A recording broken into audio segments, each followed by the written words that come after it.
हर किसी को पता था अगर कोरोना वॉरियर बनेंगे तो हमारी जान पे आएगी। वो ड्यूटी करने के बाद हम घर जाते थे और अपने घर वालों को अपनों से दूर रखते थे ताकि उनको वो बीमारी ना फैल जाए। और अब आप बोल रहे हो कि तुम्हें 1 महीने के लिए रखा गया, तो तुमने तब क्यों नहीं हटाया? तब तो तुम हमारी जॉब आगे बढ़ाते गए। अचानक ही हमें ये मालूम पड़ा कि हम लोगों को निकाल दिया गया है। अचानक ही हमें ये मालूम पड़ा कि हम लोगों को निकाल दिया गया है।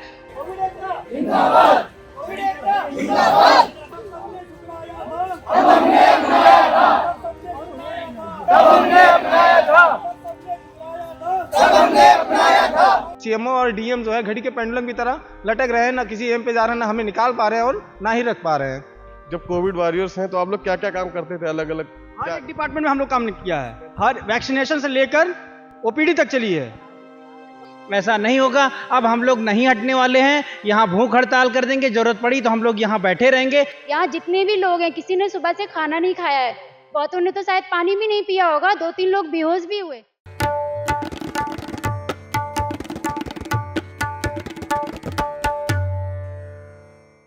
नमस्कार, आपका स्वागत है द रेड माइक पर। इस समय हम मौजूद हैं लखनऊ के इको गार्डन में और ये हमारे पीछे वो लोग हैं जिन्हें कभी योगी सरकार कोरोना वॉरियर्स कहती थी। कोविड काल में इन सबको योगी सरकार ने नौकरी दी, स्वास्थ्य विभाग के अलग अलग डिपार्टमेंट में, अलग अलग विभागों में। जो भी इनसे काम कराना था कोरोना में कराया और तब जब इन्हें नौकरी दी गई तो 1 महीने का कॉन्ट्रैक्ट किया गया, लेकिन उसे धीरे धीरे बढ़ाते हुए 4 साल से इनकी सेवाएं ले रहे थे। चाहे वो वैक्सीनेशन हो, चाहे मलेरिया हो या फाइलेरिया की दवाई बंटवानी हो या आयुष्मान कार्ड बनवाने हो। और अचानक से 4 साल बाद योगी सरकार को लगता है कि इनकी जरूरत नहीं है और 31 जुलाई को सभी के पास पूरे उत्तर प्रदेश के 75 जिलों में जो भी कोरोना वॉरियर्स थे ये, उन सभी को नोटिस दे दी जाती है और इनका नौकरी खत्म कर दी जाती है। 4 साल पहले अगर आपको इनकी जरूरत थी, आप इन पे फूल मालाएं, जब कोई काम करने के लिए नहीं मिल रहा था तो आप सब कुछ चढ़ा रहे थे और 4 साल बाद अचानक से आप इनको हटा दे रहे हैं बिना किसी प्रायर नोटिस के। तो ये कैसा है? मतलब जिस राज्य में बेरोजगारी एक सबसे बड़ी समस्या हो, वहाँ जो कुछ लोग रोजगार पा भी रहे हो सरकार से, उन्हें अचानक से हटा दिया जाए और स्वास्थ्य मंत्री की आवाज पे जाने पर भी इनसे बात न की जाए, तो उनके दिलों पर क्या गुजर रही होगी? मेरा नाम डॉक्टर आकांक्षा पाल है और हम औरैया डिस्ट्रिक्ट से हैं। आप लोग की क्या मांगे? आप लोग क्यों प्रदर्शन कर रहे हैं? हम सब कोविड कर्मचारी हैं। आज से 3 से 4 साल पहले हम सबको रखा गया था, तब हमारे लिए फूल बरसाए गए, ताली बजाई गई, थाली बजाई गई। जब सब अपने अपने घरों में छुप के बैठे थे, तब हमने ये बीड़ा उठाया कि हम लोग उन मरीजों को छू रहे थे। हम में से कितने लोग हैं जिनकी जान इस कोविड में जॉब करने के दौरान चली गई है। बट आज हम लोग को आश्वासन देते रहे, हर रोज आश्वासन दिया गया कि आपको निकाला नहीं जाएगा। बट लास्ट 20 दिनों से हम सब अब बेरोजगार हो गए हैं। तो अब हम जब गवर्नमेंट से अपनी बात कहने जा रहे हैं, तो उनका ये रवैया हो गया कि वो हमसे मिलना भी नहीं चाहते हैं। सुबह 7 बजे से हम लोग पाठक जी के आवास के बाहर बैठे हुए थे, भूखे प्यासे। अभी भी यहाँ जितने भी लोग हैं, किसी ने सुबह से खाना नहीं खाया है, बहुतों ने तो शायद पानी भी नहीं पिया होगा, 2-3 लोग बेहोश भी हुए। बट वहाँ के जो पुलिस वाले थे, अब हमारे ऊपर फूल नहीं, अब हमारे लिए लाठियां मंगवाई गई, रस्सियों से हमें बंधवाया गया, बैरिगेटिंग मंगवाए गए कि जैसे तैसे बस हम लोग को यहाँ से भगाया जाए। और अब हम वो ये नहीं चाहते हैं कि हम लोग को इस जॉब में रखें। जब आपको जॉब मिली थी तब आपका कॉन्ट्रैक्ट था या परमानेंट जॉब थी? मतलब कितने, 6 महीने का था? कॉन्ट्रैक्ट था, बट इतनी बेरोजगारी है कि उस 1 महीने की जॉब के लिए हम लोग मरने के लिए तैयार हो गए। हर किसी को पता था अगर कोरोना वॉरियर बनेंगे तो हमारी जान पे आएगी। वो ड्यूटी करने के बाद हम घर जाते थे और अपने घर वालों को अपनों से दूर रखते थे ताकि उनको वो बीमारी ना फैल जाए। और अब आप बोल रहे हो कि तुम्हें 1 महीने के लिए रखा गया, तो तुमने तब क्यों नहीं हटाया? तब तो तुम हमारी जॉब आगे बढ़ाते गए, बढ़ाते गए, बढ़ाते गए। हटा देते ना। 4 साल तक क्या तमाशा देख रहे थे कि ये बढ़ाते रहेंगे, फिर जब आदत हो जाएगी हमें उस जॉब की, तब हटा के फेंक देंगे। सिर्फ कोविड में ही नहीं, हम लोग ने ओपीडी भी की है, फाइलेरिया में ड्यूटी की है, हर चीज में ड्यूटी की है, आयुष्मान कार्ड तक बनाए हैं।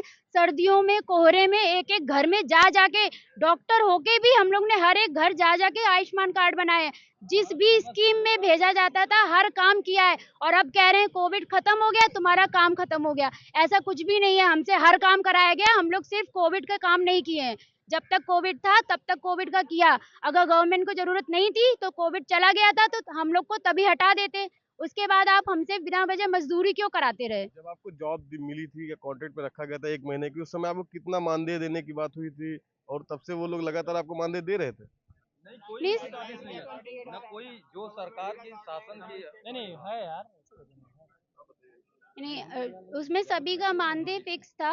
वो मानदेय तो हम सभी को मिल रहा था, मानदेय से कोई दिक्कत ही नहीं है हम लोगों को। हमारी मेन चीज है, जब जॉब ही नहीं है तो मानदेय का लिखित में ये सब हम क्या कर सकते हैं जब जॉब ही नहीं है हमारी। और उन्होंने अभी, हम लोग जितनी बार भी उनके पास गए हैं, उन्होंने हर बार बोला आपको नहीं निकालेंगे, आपके लिए काम चल रहा है, चल रहा है। और 1 साल से काम चल ही रहा है, बढ़ ही नहीं पा रहा है, बस चल रहा है। आप लोगों को आखिरी बार कब लेटर आया है, कुछ भी दिया गया गवर्नमेंट की तरफ से कि अब आप जॉब नहीं करेंगे? दिया गया हटाने का, बस अचानक से कि अब आप लोग को जॉब में नहीं, हमारे पास नहीं है और आपको निकाल दिया गया है, बस ये बता दिया गया है। सीएमओ बोलते हैं कि वहां से, यहाँ से बोलते हैं कि हमने सारे जिले के सीएमओ को आदेश दे दिया है। वहां जाओ तो सीएमओ बोलते हैं कि हमें रिटर्न में चाहिए। यहाँ से ये कहते हैं हमारी वीसी होती है, हम रिटर्न में नहीं देते हैं, हमने बोल दिया, आदेश दे दिया। सीएमओ कहते हैं रिटर्न में लेकर आओ। आपके जिले के अधिकारी आप लोग कह रहे हैं कि आपकी अब आप जॉब नहीं करेंगे? आप नहीं, यहाँ से भटका रहे हैं, वो वहां से भटका रहे हैं, हर जगह हम लोग को भटकाया ही जा रहा है। आप बताइए।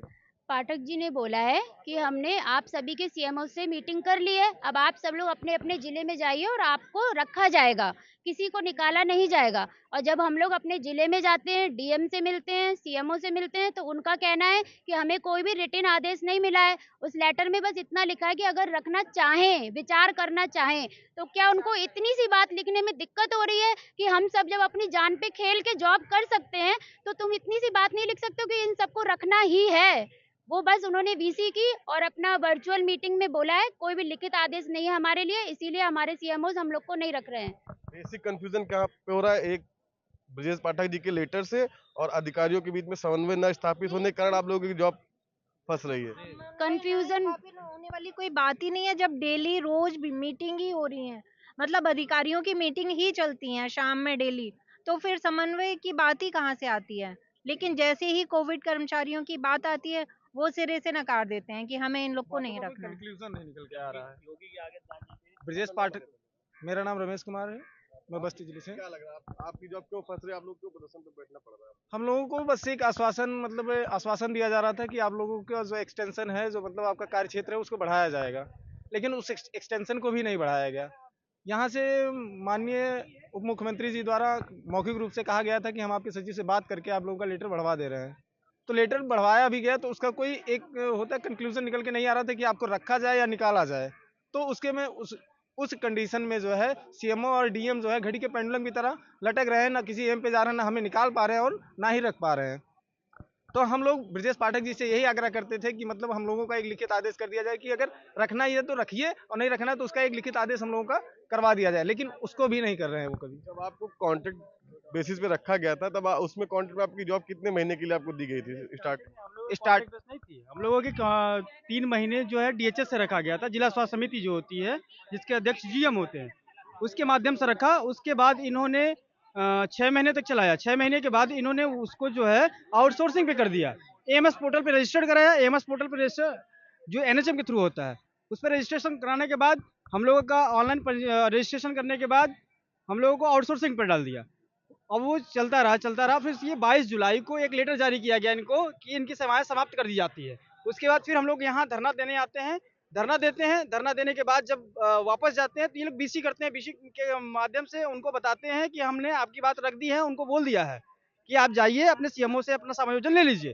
जब सीएमओ के पास जाते हैं तो सीएमओ कहता है कि आप जो है लिखित आदेश लेके आओ, हमें कोई लिखित आदेश नहीं मिला है, आप लिखित आदेश लेके आओगे मैं कर दूंगा।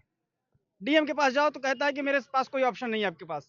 आप सब लोग जब कोविड वॉरियर्स हैं, तो आप लोग क्या क्या काम करते थे अलग अलग? हर एक डिपार्टमेंट में हम लोग काम किया है, हर वैक्सीनेशन से लेकर पूरा आपका आयुष्मान, आयुष, सारी चीजें हम लोग किए हैं, ओपीडी तक चली है। तो उसमें डाल दिया, डेंगू आया तो वो भी कर लो, फ्लड आया तो उसमें भी चले जाओ, फ्लड आया उसमें भी चले आया उसमें भी चले जाओ, डेंगू आया तो उसमें भी चले जाओ, और ये हीट वेव हुआ तो उसमें भी प्रोग्राम में जितने स्वास्थ्य विभाग के जिस तरह के प्रोग्राम थे, मलेरिया, टीबी और डेंगू, जिस तरह भी प्रोग्राम होता था, टीबी का जो भी परमानेंट भी काम करते थे, वो सारे काम किए हैं। और जैसे जो डॉक्टर हैं उनके अलावा जो उससे हट के भी काम कराया गया। स्वास्थ्य विभाग का ऐसा कोई काम नहीं जो नहीं कराया जाएगा। सरकार के लिए हर कानून बदल सकते हैं, तो क्या एक कोविड कर्मचारियों के लिए नौकरी नहीं दे सकते हैं? ये एक झूठा आश्वासन देते हैं, लोगों को बुलाते हैं, वहाँ बैठाते हैं, कोई काम नहीं कराते हैं, ज़बरदस्ती लाके इको गार्डन फेंक देते हैं। ऐसा नहीं होगा, अब हम लोग नहीं हटने वाले हैं, यहाँ भूख हड़ताल कर देंगे, ज़रूरत पड़ी तो हम लोग यहाँ बैठे रहेंगे, अब जब तक हम लोग को वाले हैं। मैं बस्ती से विकास शर्मा नाम है मेरा। आज तो सुबह से हम लोग कई बार ब्रजेश पाठक जी के यहाँ से उप मुख्यमंत्री साहब के यहाँ हम लोग घेरते रहे। आज इसी क्रम में 31 तारीख को हम लोग को जो लेटर वेटर मिला था उसका कोई है नहीं मामला। आज फिर उसी क्रम में हम लोग आए थे मिलने कि हम लोग का कहीं ना कहीं अगर सरकार सुन लेगी तो हम लोग अपनी नौकरी में बचे रहेंगे। आज डिप्टी सीएम साहब आवास में थे, उन्होंने अपने जो पुलिसकर्मी थी उन्होंने एकदम सख्त निर्देश दे दिया गया था कि आज मुझे मिलना ही नहीं। उसमें कुछ पुलिस वालों से हम लोग की बात हुई कि 5 लोग आप लोग रुक जाइए और सारे लोगों को इको गार्डन भेज दीजिए, अभी हम मीटिंग करा देंगे आपकी डिप्टी सीएम साहब से। हम लोग पीछे गए तो वहाँ देखे कि डिप्टी सीएम साहब की गाड़ी खड़ी है, आपको गाड़ी का नंबर पता है? तो पता चला वही गाड़ी है। उसके बाद गाड़ी वो आगे आई, अंदर आवास के अंदर गाड़ी गई और डिप्टी सीएम साहब के सारे स्टाफ अपना चले गए उसमें। उसके बाद पुलिस आई, जो 4-5 लोग रुकने के लिए वो जैसे आतंकवादियों की तरह घेर ली। सरकार की मंशा एकदम साफ है। जो सरकार कोविड कर्मचारियों पे कोरोना योद्धा नाम फूल देना ये सब काम जो करना था उन्होंने कर लिया। अब सरकार ये आप ट्यूट प्लीज आप ट्यूट को दिखाइए, उस ट्यूट को दिखाइए, उसमें देखिए वो सीएम साहब का आधिकारिक अकाउंट है। इस पे साफ लिखा है कि सीएम साहब ने आधिकारिक अकाउंट पे हम कोविड कर्मचारियों का एकदम लिखा हुआ है कि आपकी भविष्य ठीक रहेगी, लेकिन कोई मतलब नहीं है। सरकार और अधिकारियों का जो अभी आप समन्वय की बात कर रहे हैं, सरकार और अधिकारियों का समन्वय ठीक नहीं है। कहीं ना कहीं इस तरह से भी हम लोग मार खा रहे हैं और आज हम लोग बेरोजगार एकदम 31 जुलाई से एक उत्तर प्रदेश में स्वास्थ्य महकमे में बड़ी संख्या बेरोजगार हो गए हैं। आप कब से कोविड कर्मचारी बने थे? करीबन 3-4 साल हो गए हैं और बड़ा दुख का विषय है कि मुझे लग भी रहा था कि डिप्टी सीएम वहाँ पर मौजूद है। हमसे ये कहा गया कि वो डिप्टी सीएम मौजूद नहीं है और बल्कि अंदर मौजूद थे और उनकी रणनीति ये थी कि हम लोगों को अलग कर दिया जाए और जो एंड में हो जाएंगे उन्हें फिर बाद में कर देंगे। ज्वाइनिंग मिली थी आप लोगों ने कोविड का, ऐसे जो कॉन्ट्रैक्ट रहा था वो आपका कितने महीने का था स्टार्टिंग में? शुरुआत में तो करीब 1 महीने का था, फिर 3 महीने बढ़ा दिया, फिर 6 महीने बढ़ा दिया करीब। इस तरह बढ़ते करीब आज 3-3.5 साल हो गए। अब अचानक 3.5 साल बाद सरकार को ऐसा क्या लगा कि आप लोगों की काम की जरूरत ही नहीं, वो आपको क्यों हटा रहे? कोई रीजन बताया कि सीधे बता दे कि अब आपको के लिए उनके पास जगह नहीं है? उन्होंने कोई रीजन नहीं बताया। अचानक ही हम लोगों को लेटर जारी कर दिया 31 जुलाई को। अचानक ही हमें ये मालूम पड़ा कि हम लोगों को निकाल दिया गया है और बल्कि 31 तारीख के बाद भी हम लोगों से ये कहते रहे कि आप लोगों को नहीं निकाला जाएगा। हमें ये लग रहा है कि वो खुद ही कन्फ्यूजन है कि हमारा मतलब हमें निकाल दिया है या नहीं निकाला है, क्योंकि डेट जाने के बाद भी हमसे ये बोला जा रहा है कि आपको नहीं निकाला जाएगा, समायोजन कर दिया जाएगा। आपको ऐसा नहीं लगता कि सरकार ये कह सकती है कि हमने तो भाई इनको 1 महीने के लिए काम पे रखा था, फिर धीरे धीरे इनसे 4 साल हमने काम कराया, लेकिन अब हमें अपने विभागों में इनकी जरूरत नहीं, इसलिए हम इनको नौकरी से निकाल रहे हैं? नहीं, जरूरत तो है। अगर जरूरत नहीं होती 3 साल कैसे हम काम करते? और बल्कि 2018 वाले जो बैच वाले थे वो भी समायोजन हो गया उन लोगों का, तो हम लोगों को क्यों नहीं करा रहे हैं? हम लोगों को भी कराना चाहिए, बल्कि अब तो हम अनुभवी भी हैं। आपको कितनी सैलरी देते थे लोग, कितना मानते थे? मानदेय तो करीब 18-20 हजार था, पर हम लोगों के हाथ में करीब 10-12 हजार मिलता था करीब। फिर भी कभी किसी के 3 महीने बाद मिल रही, कभी 6 महीने बाद, और अभी भी बहुत से लोग ऐसे हैं जो 6 आई नहीं है अब तक। तो जो ये 10-12 आप कह रहे 18,000 था, 12,000 मिलता था, तो बीच के 6,000 कौन ले जाता था? जो जिन एजेंसीज ने आपको हायर किया था उन्होंने, या कौन लेता था? ये तो ऐसा ही लग रहा है जो कंपनी जिसके हम थ्रू लगे थे आउटसोर्सिंग, वो ही काटती थी। अभी जब आप बल्कि हम तो ये चाहते हैं कि हमारा सीधा सरकार से हम लोगों का समायोजन हो जाए, तो हम लोगों को भी मान लो जो भी सैलरी मिले पूरी मिले, हम अपने घर का मतलब खर्चा पानी और सब कुछ चला सकते। अभी आप डिप्टी सीएम ब्रजेश पाठक घर पे सुबह प्रदर्शन करके आए, वो लोग मिलने के लिए आपको बोले हैं कि मिलेंगे, बात करेंगे, कुछ आश्वासन मिला सरकार? ऐसा था, बोला तो था उन्होंने, पहले बोला कि वो है नहीं, फिर बोला कि हम लोगों जब ज़्यादा इकट्ठे हो गए तो बोले कि हम 5 लोगों को मिलवा सकते हैं। फिर उन्होंने ये कहा कि अब वो है नहीं। फिर बाद में बोले कि आप लोग जाइए, हम 5 लोगों की परमिशन है, आप मतलब मिल लीजिए। फिर हम लोग जब यहाँ पर हमें इको गार्डन में फेंक दिया, पुलिस वाले ये कह रहे थे हम आपको यहाँ फेंक दे रहे हैं, आप जाइए। फिर उन्होंने कहा हम आप लोगों को फेंक दे रहे हैं इको गार्डन, और फिर बाकी जो 4-5 लोग थे उन्होंने खुद आंखों से देखा कि मतलब डिप्टी सीएम गाड़ी में बैठ के निकल रहे थे अंदर से, और हम लोगों को यहाँ भेज दिया। यानी गवर्नमेंट ने जब कोरोना था, जब काम चाहिए था, आप लोगों की जरूरत थी, तब आप लोगों का पूरा इस्तेमाल किया। आपको अब आप यूज एंड थ्रू हो गए, आपको पूरी तरीके से बाहर निकाल के फेंक दिया 4 साल बाद। बिल्कुल, बिल्कुल। हम लोगों को निकाल के फेंक दिया, अब उन्हें शायद ज़रूरत नहीं है, और हम तो विकलांग हैं, इतनी दूर से बड़ी मुश्किल से आ पाते हैं, और फिर भी हम लोगों की कम से कम हम लोगों ने, जनता ने उन्हें चुना है, तो कम से कम उनका जो हमारे नेता लीडर है, तो उनका भी तो हक बनता है कि हमारी बात सुने। पर उन्होंने ये करके हम लोगों का बहुत विश्वास हम लोगों का खो दिया है। इन्हें यही लगता है कि बीजेपी सरकार ने इनके साथ धोखा किया है। पिछले कोरोना में के टाइम में इनको कोरोना वॉरियर्स बना के, इन पे फूल मालाएं चढ़ा के, इनको एक तरह से भगवान बनाकर इनको इनको बेवकूफ बनाया गया है। लखनऊ से कैमरामैन आकाश के साथ मैं अमन।